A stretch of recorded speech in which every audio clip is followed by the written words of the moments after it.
kutafuta uzima milele na si uzima tu peke yake.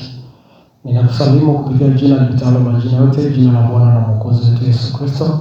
Karibu katika kutafakari maneno uzima, na siku ya leo tutaenda kujifunza ujumbe unaosema tafuta uzima milele na si uzima peke yake. Awali ya yote ni muhimu kujua kwamba upo uzima milele na pia upo uzima, au upo uzima na pia upo uzima milele. Uzima na uzima milele ni vitu viwili tofauti. Uzima ni hali ya kuwa hai ambayo inaweza kawa juu ya mtu yote ile, na uzima unaweza kawa kwa mtu, unaweza kawa kwa wanyama, unaweza kawa kwa viumbe vingine wote ambao Mungu na Mwenyezi Mungu. Lakini uzima milele hauwezi kuwa katika viumbe vyote.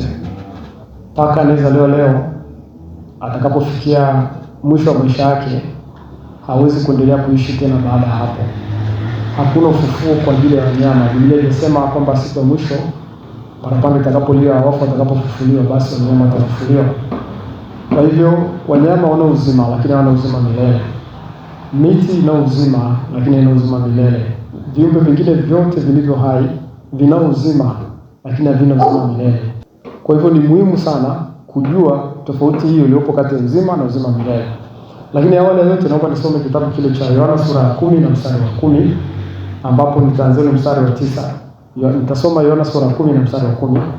Anasema, mwili haji ila aibe na kuchinja na kuharibu. Mimi nalikuja ili wawe na uzima kisha wawe nao tele. Anasema mimi nalikuja ili wawe na uzima mkato kisha wawe nao tele. Maana yake hapa kuna vitu viwili vimetenganishwa, uzima na uzima tele. Sasa uzima tele kwa lugha nyingine unaitwa uzima milele. Maana yake uzima usiokuwa na mwisho. Kwa Kristo amekuja ili watu wawe na uzima lakini pia wawe nao tele. Maana yake hapo mwanzo kuna watu walikuwa na uzima lakini hawakuwa nao ule uzima milele. Lakini Kristo alipokuja amekuja ili tuwe na uzima kisha tuwe nao tele. Sasa uzima milele tunaupataje? Kitabu kile cha Yohana sura 17 na ule mstari wa 3. Yohana sura 17 mstari wa 3, neno la Mungu linasema, na uzima milele ndio huu.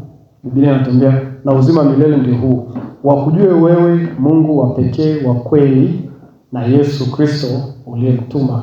Kwa hiyo uzima milele unaanza kwa kumjua Mungu wa pekee na wa kweli na Yesu Kristo uliyemtuma.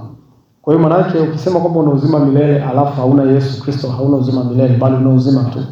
Unaishi duniani, unapumua, unakula, ni uzima ulionao. Una uwezo wa kusogea, una uwezo wa kufanya hiki na kile, ni uzima ambao hata wanyama nao. Lakini uzima milele unapatikana kwa wewe kumjua Mungu wa pekee na kweli na Yesu Kristo uliyemtuma. Wengi wanaishia kumjua tu Mungu. Kwa hiyo uzima milele ndio unapatikana kwa njia hiyo, kumjua Yesu, tumjua Mungu pekee wa kweli na Yesu Kristo aliyemtuma. Sasa kwa namna gani tena nataka tuende kuangalia zaidi jinsi uzima milele jinsi unavyokuja. Sasa naomba tuangalie tukio moja kwenye Biblia ambalo Bwana Yesu alikutana nalo, la kijana mmoja ambaye alikuwa anatafuta uzima milele.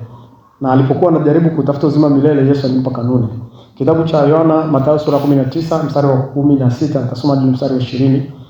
Neno la Mungu linasema, natazama mtu mmoja akamwendea akamwambia, mwalimu, nitende jambo gani jema ili nipate uzima milele? Huyu mtu alikuwa anataka uzima milele na akaniuliza atende jambo gani jema.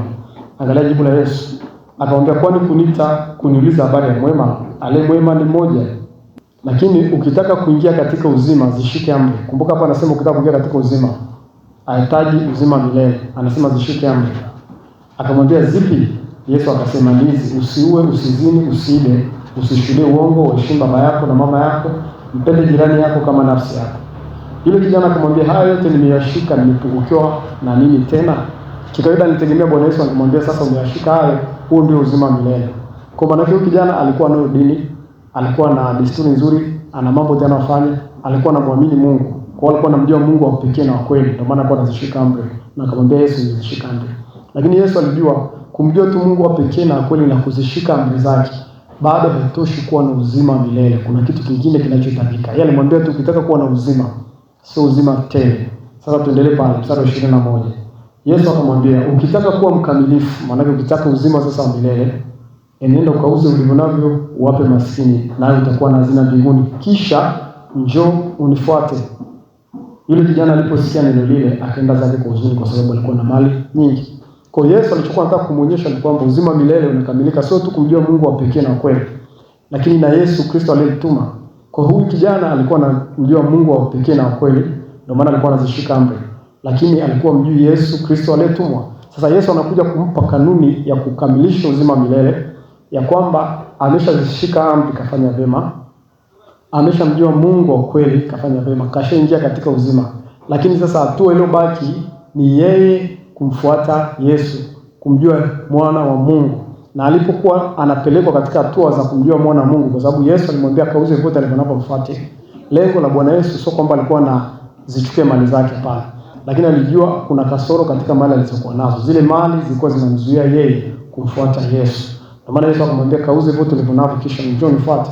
Kwa maana yake angetii na kwenda kuuza vyote alivyonavyo na kumfuata Yesu, hapo angekuwa amekamilisha kupata uzima milele. Kwa uzima milele unakamilika kwa kumjua Yesu. Inawezekana wewe ni mtu wa imani. Inawezekana wewe kweli unajua, unaamini kwamba Mungu yupo. Hiyo peke yake haitoshi. Kinachohitajika kingine ni wewe kumwamini na kufuata Yesu Kristo. Kwa maana hapa anasema na uzima milele ndio huu, wa kujua wewe Mungu wa pekee na wa kweli na Yesu Kristo uliyemtuma. Huwezi kusema unamjua tu Mungu alafu umkataa Yesu Kristo upate uzima milele. Hakuna uzima milele. Kitabu cha Yohana sura ya 3 mstari wa 16 Biblia inasema, kwa maana jinsi hii Mungu alimpenda ulimwengu hata akamtoa mwanawe pekee, ili kila mtu amwaminie asipotee bali awe na uzima milele. Kwa maana yake kama ingekuwa uzima unakamilika kwa kumjua tu Mungu, basi uzima milele unakamilika kwa kumjua tu Mungu, kulikuwa mnaja Yesu Kristo. Lakini uzima milele unakamilika na Yesu Kristo. Ndio maana leo hii mtu mmoja atakwambia mimi namwamini Mungu. Kuna haja ya kumwamini Yesu? Kuna haja kufuata maagizo yake? Kuna haja ya kumfuata yeye? Ndio, kuna haja ya kumfuata yeye. Pasipo yeye hakuna uzima milele. Kitabu cha Yohana ile sura 14 na mstari wa 6, Biblia inasema, Bwana Yesu alisema kwa kinywa chake kwamba mimi ndimi njia, kweli na uzima. Mtu haji kwa Baba isipokuwa kwa njia yangu mimi. Kristo ndiye njia ya kweli na uzima, uzima milele. Kristo ndiye njia ya kweli. Kwa hiyo ukitaka uzima milele ni lazima umfuate Yesu. Ni lazima umwamini Yesu. Yamkini umezaliwa katika dini fulani ambayo dini inakwambia Yesu sio njia, na inakufundisha kwamba uzima milele upo katika njia unayoendea. Maneno ya Mungu yako wazi kwamba uzima milele ndio huu, wa kujua Mungu wa pekee wa kweli na Yesu Kristo aliyemtuma. Sio kujua Mungu pekee wa kweli na nabii fulani mwingine na mtume fulani mwingine na mwinjilisti fulani mwingine na mwandishi fulani mwingine. Hapana. Ni Mungu ni mmoja na aliyemtuma ni Yesu Kristo peke yake. Huyo ndio anatufikisha katika uzima wa milele. Kwa hivyo basi, unapokuwa na dini yako ambayo inakufundisha kushika amri, hata kijana alikuwa nayo, alikuwa akamwambia Bwana Yesu, nimeshika tangu utoto. Kwamba maana yake alikuwa azini, alikuwa ahidi, alikuwa mshuhudi jirani yake uongo, alikuwa anaheshimu baba yake na mama yake tangu utoto, lakini kumbe pamoja na hivyo vote alikuwa hajakamilika. Kwa hiyo na wewe dini yako inaweza inakufundisha vizuri kulipa zaka, kutoa sadaka, inaweza inakufundisha vizuri kuheshimu wazazi. Hayo yote ni mazuri kwa sababu ni amri za Mungu. Pengine umeshamjua Mungu wa kweli ni mmoja. Lakini uzima wa milele, unataka kuishi baada ya maisha haya, ni lazima wewe ukamilishe kwa kumfuata na kumwamini na kumjua Yesu Kristo aliyetumwa na Mungu. Na sio kumjua tu kwa sura au kwa dini au kwa jina. Ni lazima umfuate yeye Yesu Kristo. Alisema mahali fulani, nilipo mimi ndipo na mtumishi wangu atakapokuwepo. Kwa maana yake Kristo atakapokuwepo na mtumishi wake ndipo atakapokuwepo. Maana yake lazima tumfuate Yesu Kristo. Maneno yake tukiyafuata tutakuwa tumemfuata yeye. Neno lake linapotuambia tumwamini yeye na kuacha dhambi na kutubu na kubatizwa na kupokea Roho Mtakatifu na kuishi maisha matakatifu, tunapomtii hilo neno na kulifuata, ndipo tunakuwa tumemfuata Yesu, tumemwamini Yesu mwana wa Mungu, ndipo tutakapokuwa na uzima milele. Lakini tukiacha jambo lolote kati ya haya na kujitumainisha katika njia zetu na kujitumainisha katika dini zetu, tukiamini na kufikiria kwamba tuna uzima milele, hatutakuwa na uzima milele. Amri ambazo unazozishika zitakupa faida hapa duniani, zitabariki uzima wako unao. Utaishi miaka mingi kweli hapa duniani na ya heri kwa kuwa unamheshimu mzazi wako. Lakini kama una Yesu, utaishi maisha ya heri hapa duniani, ya furaha na amani, ya kubarikiwa, lakini ukishakufa hutakuwa na uzima milele. Kwa sababu gani? Hujamwamini Yesu Kristo. Hujamwamini kwamba ndio mwana wa Mungu, yeye ndio njia ya kufika kwa Baba. Kwa hiyo Yesu amekuwa ndiye mpatanishi wa sisi na Mungu. Ndiye ngazi ya kufika mbinguni. Mwandishi mmoja wa tenzi akasema msalaba umefanyika kuwa ngazi ya kwenda mbinguni, kama vile Yakobo alivyoonyeshwa zamani. Yakobo alikuwa amelala mahali fulani, akalichukua lijiwe akaweka kama mto. Alipolala akaona katika maono ngazi ilitokea mbele yake imepanda mpaka mbinguni. Akaona malaika wanapanda na kushuka juu ile ngazi. Alipoamka asubuhi akalisimamisha ile jiwe, akapaita mahali pale Betheli, kwa kuwa alisema hapa Mungu yupo na hapa ni nyumbani kwa Mungu. Na sasa katika siku za mwisho ngazi ya mbinguni ni lazima, ngazi ya mbinguni ni msalaba wa Bwana wetu Yesu Kristo katika ulimwengu wa roho.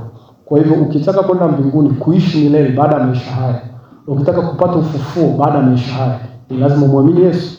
Kwa kuwa yeye mwenyewe alisema, yeyote aniaminie mimi nitamfufua katika siku za mwisho.